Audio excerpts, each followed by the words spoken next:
Nunca pensé que el peor golpe que me daría la vida sería reconocer a mi madre entre los mendigos. 30 años atrás, me fui de ese pueblo con una mochila al hombro y la promesa de no volver jamás. Me juré que triunfaría, que nadie más volvería a verme con lástima, y lo logré. Me volví millonario. Tenía todo lo que alguna vez soñé: dinero, autos, lujos, reconocimientos. Pero un día, no sé por qué, sentí un vacío que no podía llenar. Algo dentro de mí pedía volver a ese lugar del que había huido, solo por curiosidad, pensé. Solo por cerrar un ciclo. Nunca imaginé que en esa plaza del pueblo, la misma donde jugaba de niño, encontraría a una mujer con la ropa sucia, el rostro envejecido por el sol y la tristeza, pidiendo unas monedas. La miré, y algo en mi cuerpo se estremeció. Era ella. Era mi madre. Esta es mi historia. Quédense hasta el final. Al principio no lo creí. Pensé que estaba confundido, que esa mujer no podía ser ella. Mi madre era fuerte, orgullosa, siempre limpia, siempre digna. Esa mujer tenía la mirada perdida y el cuerpo encorvado como si el mundo la hubiera aplastado. Pero cuando se giró para agradecerle a una señora que le dejó un pan en una bolsa, vi sus ojos. Eran los mismos. Me acerqué con el corazón en la garganta. «¿Mamá?», le dije, casi en un susurro. Ella levantó la mirada, pero no reaccionó. Me observó como se observa a un desconocido. Me examinó de arriba abajo, como si tratara de entender por qué ese hombre bien vestido le hablaba así. «¿Nos conocemos?», me preguntó con una voz rasposa. Me rompió el alma. Estuve a punto de decirle quién era, pero el miedo me detuvo. ¿Y si me odiaba? ¿Y si me culpaba por todo? 30 años sin llamarla, sin escribirle, sin una visita. 30 años viviendo en otro mundo, uno donde ella no existía. Sentí una mezcla de vergüenza y rabia. ¿Cómo había terminado así? ¿Dónde estaba su casa, su vida? ¿Por qué estaba pidiendo limosna? La seguí de lejos durante horas. Caminaba como si no tuviera destino. Al final se sentó frente a una vieja iglesia, se cubrió con un abrigo roto y cerró los ojos. Y ahí supe que tenía que saber la verdad, que no podía seguir siendo el hijo ausente. No sin antes entender en qué momento la abandoné tanto, que ella ya ni siquiera me reconocía. Mi madre siempre fue madre y padre a la vez. Mi papá nos abandonó cuando yo tenía 7 años, y desde entonces ella se partió el alma para darme una vida digna. Lavaba ropa ajena, limpiaba casas, vendía empanadas, lo que fuera necesario para que yo comiera caliente. Nunca se quejaba. Pero a mí, en mi adolescencia, me empezaron a doler cosas que ni siquiera entendía. Me daba vergüenza que mis compañeros vieran a mi mamá con las manos agrietadas por el jabón, con la ropa gastada de tanto trabajo. La quería, claro que sí, pero también la culpaba. En silencio, la culpaba por nuestra pobreza, por no tener más, por no poder darme lo que otros tenían. Cuando cumplí 18, discutimos como nunca. Yo quería irme a la ciudad, probar suerte, trabajar, escapar de todo. Ella me rogó que me quedara, que estudiara algo ahí, que no me perdiera. «Te vas a olvidar de mí», me dijo, con lágrimas en los ojos. «Claro que no», le respondí, molesto. «Voy a volver hecho un hombre, vas a ver». No volví. El primer año le escribí un par de veces, luego me fui alejando. Cuando las cosas me empezaron a ir bien, me daba culpa llamarla. Y cuando me empezaron a ir muy bien, preferí no hacerlo. Siempre pensé que algún día regresaría y le daría todo lo que merecía. Pero la vida pasó. Y ella desapareció de mi mapa. Yo la olvidé. O quise olvidarla. Hasta ese día en la plaza. Esa noche no pude dormir. Me quedé en el hotel más caro del pueblo, con sábanas limpias, aire acondicionado y todas las comodidades que uno podría imaginar, pero el alma la tenía en ruinas. Mi madre estaba a pocas cuadras, durmiendo en la calle, y yo no sabía por qué. A la mañana siguiente volví al mismo lugar. Ella ya no estaba. Caminé por el pueblo como un fantasma, preguntando en voz baja si alguien la había visto, si sabían su nombre. Algunos me miraban con desconfianza, otros decían que sí, que la conocían como Doña Lidia, que antes vivía en una casita cerca del río, pero que esa casa se la había llevado la última crecida. Que después de eso, desapareció. Uno me dijo que tenía un hijo, pero que se había ido hacía muchos años. Que nunca más volvió. Me costó admitirlo, pero ese hijo era yo. Volví cada día a la plaza con la esperanza de verla. Y al cuarto día, la vi sentada en la misma banca. Tenía una taza en las manos, pero no pedía nada. Solo miraba al suelo. Me armé de valor y me senté a su lado. ¿Puedo acompañarla?, pregunté. Ella asintió sin mirarme. ¿Tiene hijos?, le dije, como quien no quiere tocar la herida de golpe. Tenía uno, pero se olvidó de mí, respondió, con una voz seca. Me tragué el nudo en la garganta. ¿Nunca volvió? No, pero no lo culpo. A veces uno no quiere recordar de dónde viene. Esa frase me partió el pecho. ¿Y si volviera?, insistí, sin atreverme aún a confesar. Ella me miró, y por un segundo, me pareció que algo se movía en sus ojos, como si una memoria le golpeara la conciencia, pero se esfumara igual de rápido. Demasiado tarde, dijo, bajando la cabeza. Me quedé en silencio. Quería abrazarla, pedirle perdón, contarle todo. Pero había algo roto en ella, y en mí. No sabía cómo reconstruir lo que había destruido por tantos años de silencio. Al quinto día, me acerqué con un café caliente y una bolsa de pan. Ella me miró con un poco más de calma. Se notaba que empezaba a confiar, aunque no supiera quién era yo. Gracias, joven, me dijo, con una ternura que me quebró. Y entonces le pregunté por su vida, con cuidado, con respeto, como si estuviera entrevistando a una desconocida que me importaba demasiado. Después de que mi hijo se fue, las cosas se pusieron difíciles, contó. Yo seguía trabajando, pero ya no era joven. Las manos me empezaron a fallar, la vista también. Me habló de cómo el trabajo escaseó, de cómo la gente que antes le tenía cariño fue dándole la espalda. Cuando la casa se cayó con la tormenta, ya no tenía a dónde ir, dijo.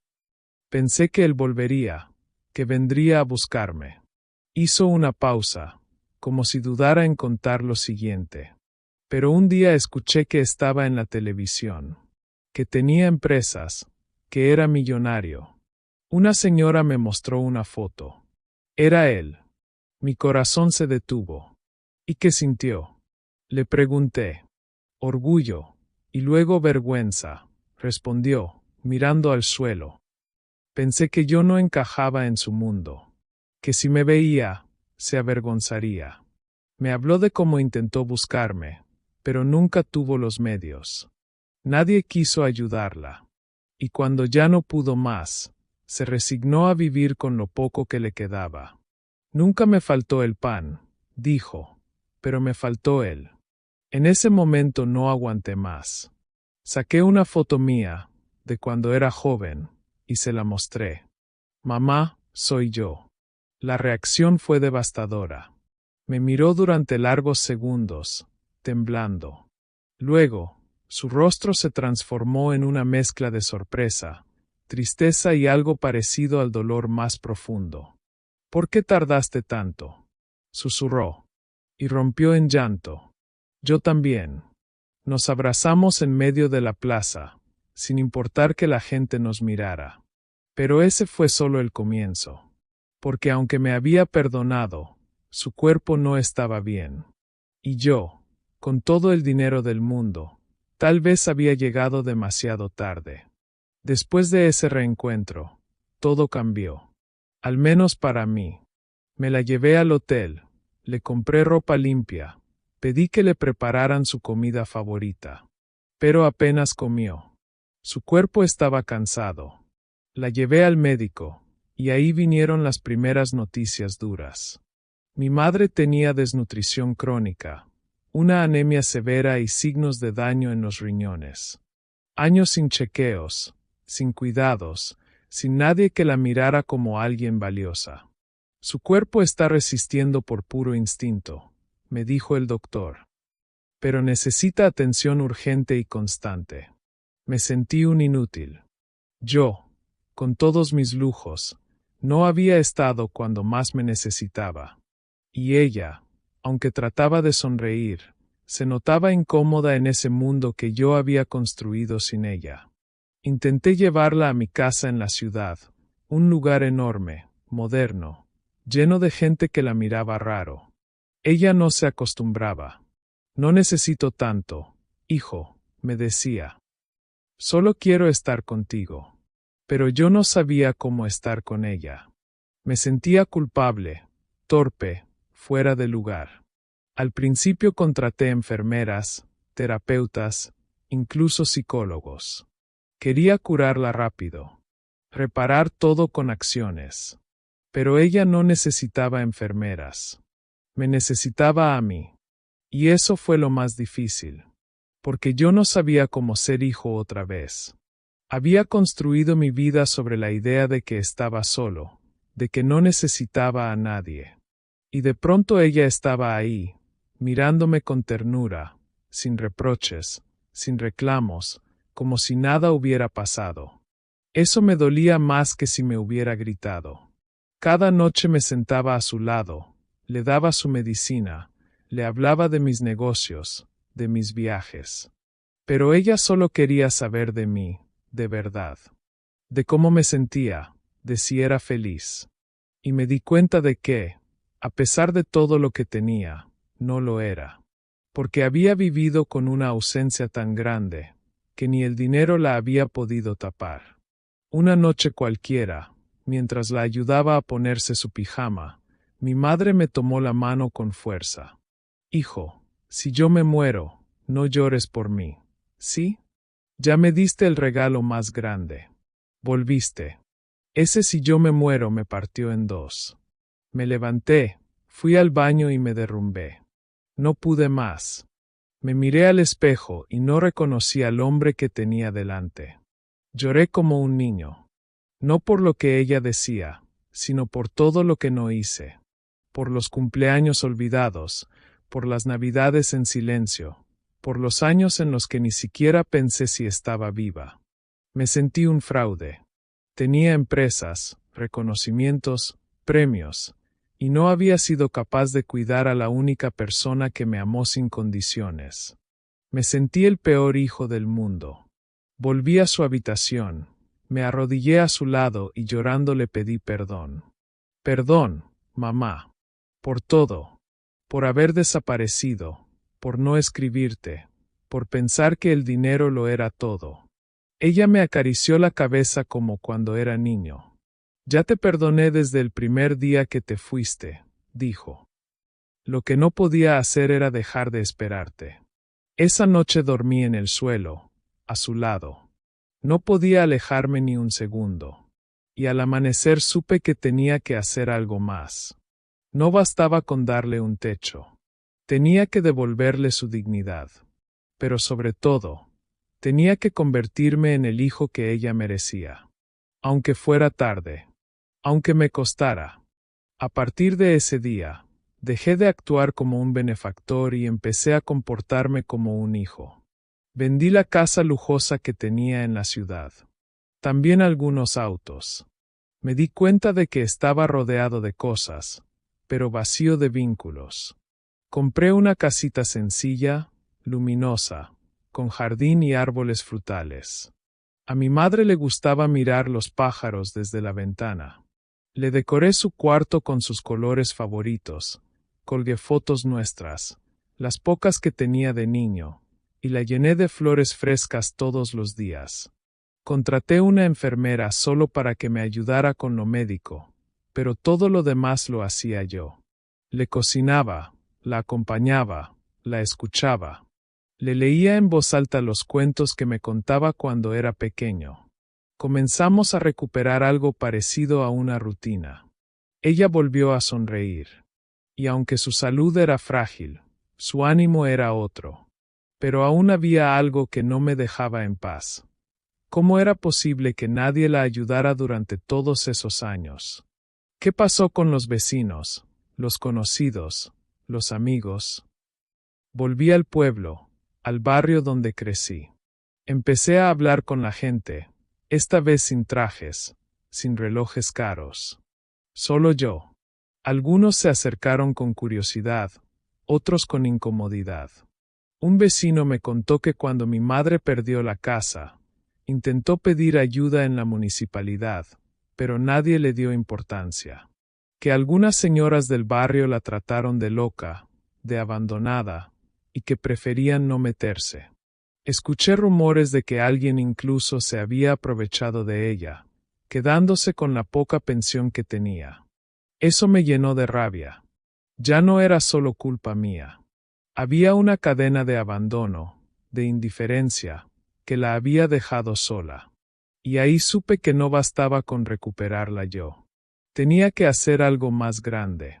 Por ella, y por todas las madres que el mundo olvida. Decidí crear una fundación con su nombre. Casa Lidia. Un lugar para mujeres mayores en situación de abandono.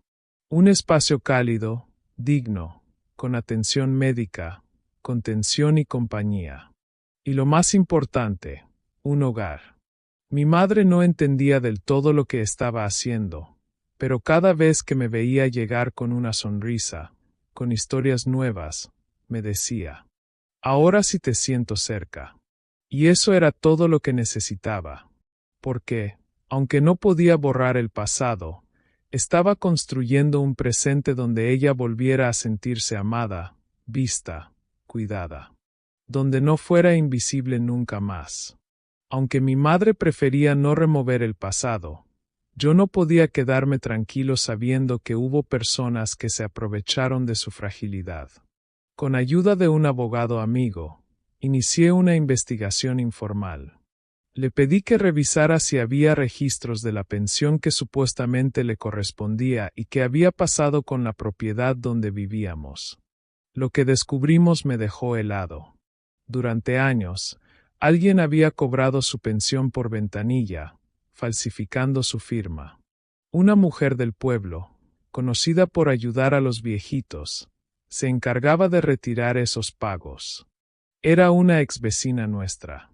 Además, la casa en la que habíamos vivido, que no fue destruida completamente, había sido vendida por una suma irrisoria a un conocido comerciante del lugar. Un arreglo turbio, sin papeles claros. Todo eso, mientras mi madre dormía en una plaza. Guardé cada documento, cada firma, cada recibo adulterado. Sabía que podía denunciar, que podía hacer justicia, pero antes quise hablar con mi madre. ¿Querés que luche por lo que te quitaron? Le pregunté una tarde, mientras le peinaba el cabello. Ella suspiró largo. Ya me devolviste lo que más me dolía, me dijo, acariciándome la mejilla. Pero si eso ayuda a que otras no pasen lo mismo, hacelo. Esa noche supe que no era solo mi madre. Era una voz más de todas las que habían sido silenciadas. Y yo, por fin, iba a usar mi poder no solo para mí, sino para ella, y para todas. Con todos los papeles en mano, volví al pueblo decidido a confrontar a la mujer que durante años había cobrado la pensión de mi madre. La encontré atendiendo una tiendita pequeña, como si nada. Me acerqué tranquilo, sin levantar la voz. «¿Doña Marta?» le dije. «Soy el hijo de Lidia». La expresión de su rostro cambió de inmediato. De la amabilidad fingida pasó al nerviosismo más evidente. «Ay, hijo, Tanto tiempo. Pensé que no ibas a volver nunca. Y mientras tanto usted cobró durante años lo que le pertenecía a mi madre. Ella se puso a la defensiva, negó todo, dijo que era un malentendido, que mi madre le había dado permiso, que solo le hacía un favor. Saqué las copias de los recibos, las firmas falsas, los registros bancarios. Se puso pálida. No sé de qué hablas. Eso no prueba nada, dijo, tambaleándose.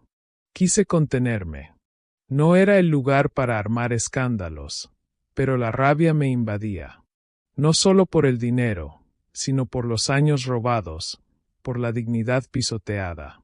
Fui a la comisaría local, pero el comisario apenas me escuchó. Me dijo que esas cosas eran complicadas, que llevarían tiempo, que mejor me asesorara con alguien de la ciudad. Era evidente que no querían meterse. Ese día volví frustrado. Por primera vez desde que volví, sentí que no bastaba con tener la razón o los papeles. A veces la verdad necesita más que pruebas. Necesita coraje, constancia y una buena estrategia. Y yo no iba a rendirme. Días después, cuando ya pensaba que todo se iba a estancar, recibí una llamada inesperada. Era una señora mayor, vecina del barrio donde vivíamos. Me pidió hablar en persona. Nos encontramos en la misma plaza donde había reencontrado a mi madre. Yo vi todo, hijo. Pero me callé, por miedo, por vergüenza. Marta nos tenía a todas controladas. Me contó cómo esa mujer se ofrecía a ayudar a las adultas mayores con trámites, cobros y hasta documentos. Pero detrás de esa fachada, les robaba lo poco que recibían. A algunas las manipulaba, a otras simplemente las dejaba sin opciones. Tu mamá fue una de las pocas que se le enfrentó, me dijo. Por eso, cuando se quedó sin casa, nadie la quiso ayudar. Le tenían miedo a Marta, porque tenía amigos en el municipio. La señora me entregó una libreta antigua. Eran anotaciones de su hermana, que había fallecido el año anterior. Ahí estaban registradas fechas, nombres y cobros hechos por Marta en nombre de otras mujeres, incluyendo a mi madre. Esa libreta era la prueba que me faltaba. No era solo un papel. Era el testimonio de una vida entera. Y con eso, todo cambió. Llevé los documentos a una organización de derechos de adultos mayores en la capital. Ellos tomaron el caso con seriedad. Me ofrecieron apoyo legal y mediático. Yo solo quería justicia. Y esa libreta, escrita con tinta temblorosa, se convirtió en el giro que necesitábamos para hacerlo posible.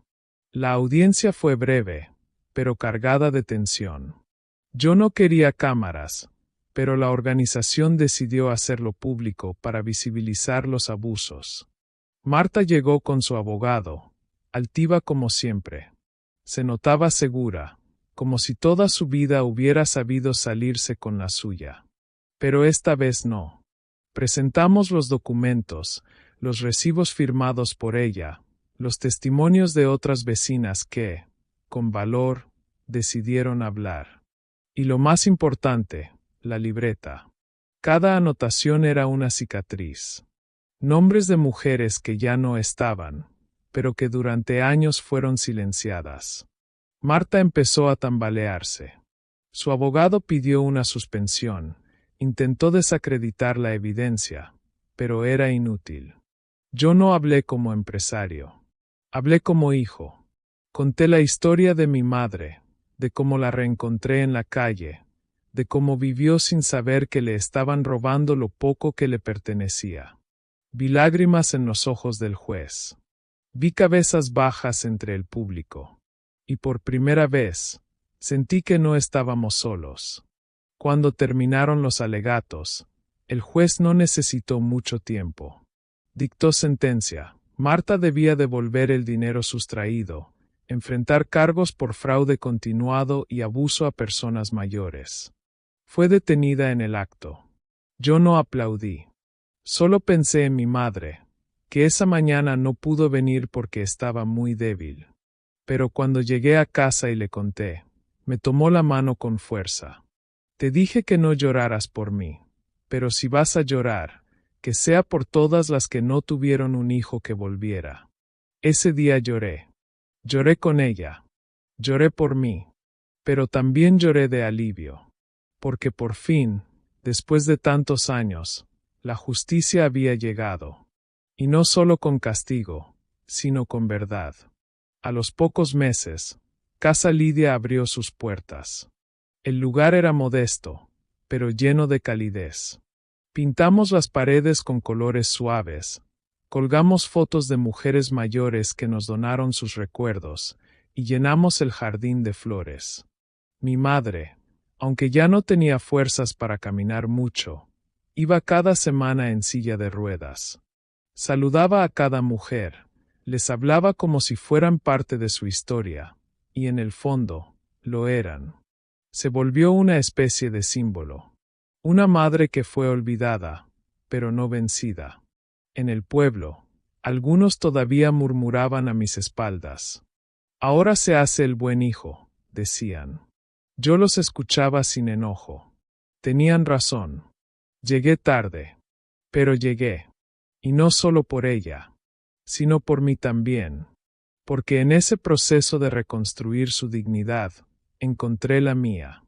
Dejé de esconder mi historia, dejé de maquillar mi origen. Empecé a contar, sin vergüenza, que fui criado por una mujer sola, que se partió las manos para que yo comiera, que fue abandonada por todos, incluso por mí. Y que, a pesar de todo, me perdonó. Eso, ni todo el dinero del mundo podría comprarlo. Mi madre vivió un año más. Tranquila, cuidada, rodeada de afecto. Y cuando partió, no fue en soledad. Estaba conmigo, con enfermeras que ya la querían como familia, con mujeres del hogar que rezaron por ella como si fuera una más. No se fue con miedo. Se fue en paz. Y yo, pude decirle al oído, en su último suspiro, gracias por esperarme, mamá. Después de su partida, me costó mucho volver a mi ritmo de vida. Había algo que se había ido con ella, una parte de mí que solo existía cuando ella estaba. Pasé semanas sintiéndome vacío, a pesar de que todo lo demás seguía en su lugar. Pero cada vez que iba a Casa Lidia y escuchaba las risas de las mujeres, los mates compartidos, las historias que contaban entre susurros, algo dentro de mí se encendía de nuevo. Una de ellas me dijo un día, tu madre no solo te perdonó a vos, también nos devolvió la fe a muchas. Empecé a recibir cartas de hijos e hijas que, al escuchar nuestra historia, habían buscado a sus madres. Personas que volvían a llamar después de años, que se animaban a sanar. Nuestra historia había tocado algo profundo. No fue perfecta. No fue rápida. No fue fácil. Pero fue real. Y eso es lo que más me importa. Hoy, cada vez que alguien me felicita por mi éxito, les hablo de ella. De su fuerza silenciosa. De su capacidad infinita de perdonar. Yo no soy un gran hombre por lo que tengo. Soy alguien mejor por lo que aprendí de ella, cuando ya no podía enseñarme con palabras, sino con su mirada. He decidido dedicar mi vida a proteger a quienes el mundo olvida. Porque mi madre me enseñó que lo más valioso no se compra, no se gana, se cuida. Y que a veces, volver, es el acto más valiente que puede hacer un hijo. Hoy su nombre está escrito en una placa, en la entrada de cada sede de la fundación. Y cada vez que alguien cruza esa puerta, sabe que ahí se honra una historia. Una historia de dolor, sí, pero también de perdón, de amor y de esperanza. Si pudiera hablarle al joven que fui, le diría que no corra tanto, que no huya de sus raíces, que no se avergüence de quien le dio la vida. Le diría que ningún éxito vale la pena si al final no tenés con quien compartirlo. Que el verdadero orgullo no está en las cifras, sino en los abrazos. Hoy entiendo que mi mayor error no fue haberme ido, sino haberme olvidado. Y mi mayor acierto no fue volver, fue quedarme. Quedarme para escuchar, para cuidar, para reparar. Mi madre me dio todo, incluso cuando no tenía nada. Me sostuvo con el cuerpo, con el alma, con su fe ciega de que yo algún día sería alguien. Y yo la dejé atrás. Pero ella me esperó. Y eso es algo que todavía no termino de entender del todo. ¿De dónde sacan esa fuerza las madres? ¿Cómo pueden amar sin condiciones, sin reproches, sin castigos? Nunca lo sabré. Solo puedo honrarlo. Con cada paso que doy, con cada mujer que ayudamos en su nombre, con cada historia que ahora escucho con respeto. Porque yo también fui sordo mucho tiempo. Y ahora, por fin, aprendí a escuchar. A los silencios, a los gestos, a las historias que duelen pero sanan. Y sobre todo, aprendí que nunca es tarde para volver. Nunca. Si llegaste hasta aquí, gracias por escuchar mi historia. Tal vez te identifiques, tal vez conozcas a alguien que también necesita volver, pedir perdón o simplemente abrazar a quien siempre estuvo ahí. No esperes a que sea tarde. Comenta si alguna vez viviste algo parecido o si esta historia te tocó el corazón. Y si querés ayudarme a que más personas escuchen historias como esta, suscríbete, compartí este video y deja tu mensaje. Me ayudarías muchísimo.